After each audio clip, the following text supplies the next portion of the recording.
السلام علیکم ورحمۃ اللہ وبرکاتہ۔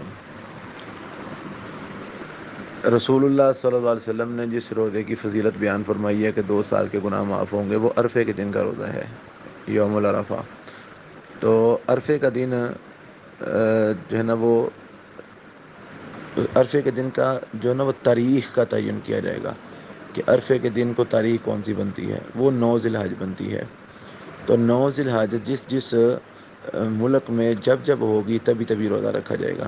سعودیہ کے اندر جو لوگ حج پہ ہیں، ظاہر بات ہے وہ تو روزہ نہیں رکھ سکتے، نہ ہی وہ رکھیں گے، ان کے لیے یہ مسئلہ نہیں ہے۔ یہ مسئلہ ان کے لیے جو حج پہ نہیں ہے۔ تو جو سعودیہ والے ہیں وہ 9 ذی الحج کو روزہ رکھیں گے، ان کا 9 ذی الحج اسی دن ہے جس دن حاجی عرفات میں ہوں گے۔ اور جو باقی ملکوں والے ہیں وہ 9 ذی الحج جو ہے نا وہ جس دن ان کے ملک میں ہوگا اس دن وہ روزہ رکھیں گے۔ یہ اسی طرح مسئلہ ہے جس طرح چاند کا ہوتا ہے کہ رسول اللہ صلی اللہ علیہ وسلم نے فرمایا کہ چاند دیکھ کر روزہ رکھو، چاند دیکھ کر روزے چھوڑو۔ تو اب پاکستان میں جب چاند نظر آئے گا ہم تب روزہ رکھیں گے، ہم سعودیہ کے ساتھ روزہ نہیں رکھیں گے۔ اور پاکستان میں جب چاند نظر آئے گا تب عید کریں گے، سعودیہ کے ساتھ عید نہیں کریں گے۔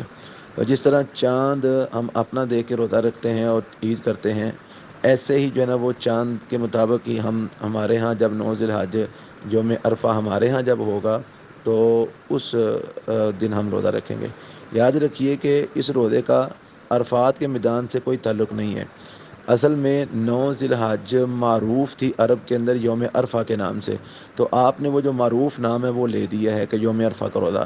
اس کا یہ مطلب نہیں ہے کہ جس دن حاجی عرفات میں ہوں گے اسی دن آپ نے روزہ رکھنا ہے، نہیں۔ یوم عرفہ کہنے کا مطلب یہ تھا کہ 9 جو ہے نا وہ ذی الحج کو روزہ رکھنا ہے۔ پھر دوسری بات یہ ہے کہ ایک حدیث میں آتا ہے کہ رسول اللہ صلی اللہ علیہ وسلم یکم ذی الحج سے لے کر 9 ذی الحج تک روزے رکھتے تھے۔ تو اب اس میں بھی 9 ذی الحج کا تعین ہو گیا کہ اللہ کے رسول صلی اللہ علیہ وسلم 9 ذی الحج کو روزہ رکھتے تھے، وہی یوم عرفہ بھی ہے۔ اور ہمارے پاکستان میں یا دیگر ملکوں میں جن کے اندر جو ہے نا وہ چاند پہلے یا بعد میں نظر آتا ہے، اس کے اندر جب یوم عرفہ ہوگا یعنی 9 ذی الحج ہوگا اسی دن جو ہے نا وہ ہم روزہ رکھیں گے۔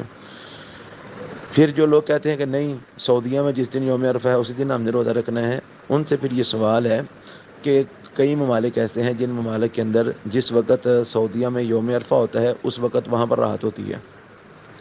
ان ممالک میں کئی ممالک ایسے ہیں جن ممالک میں اگر آپ تھوڑا سا علم رکھتے ہیں تو آپ کو پتہ ہونا چاہیے کہ کئی ممالک ایسے ہیں کہ وہاں پر اس وقت راحت ہوتی ہے جس وقت سعودیہ کے اندر یوم عرفہ ہوتا ہے، یعنی سعودیہ میں دن کا ٹائم ہوتا ہے اور ان ممالک میں آدھی رات کا ٹائم ہوتا ہے۔ تو پھر وہ لوگ روزہ کیسے رکھیں گے؟ ان کے تو صبح ہونے تک یوم عرفہ ختم ہو جائے گا، پھر ان کا تو روزہ ختم ہو گیا۔ اس لیے یہ حاجیوں کے یوم عرفہ کی سے اس کا کوئی تعلق نہیں ہے، یہ چاند کے ساتھ اس کا تعلق ہے۔ چاند کے اعتبار سے ہر ملک میں جس ملک میں یوم عرفہ یعنی 9 ذی الحج ہوگا اسی دن روزہ جو ہے نا وہ رکھا جائے گا، اور اسی روزے کی انشاءاللہ یہ فضیلت ہے کہ 2 سال کے گناہ معاف ہوں گے۔ اور اس معاملے میں شک و شبہ میں بالکل نہیں پڑنا چاہیے، ہمیں 100% یقین ہے کہ وہ 9 ذی الحج کا ہی روزہ ہے انشاءاللہ، کیونکہ رسول اللہ صلی اللہ علیہ وسلم کی تعلیمات اسی بات پہ دلالت کر رہی ہیں۔ اللہ عالم بالصواب۔ السلام علیکم ورحمۃ اللہ۔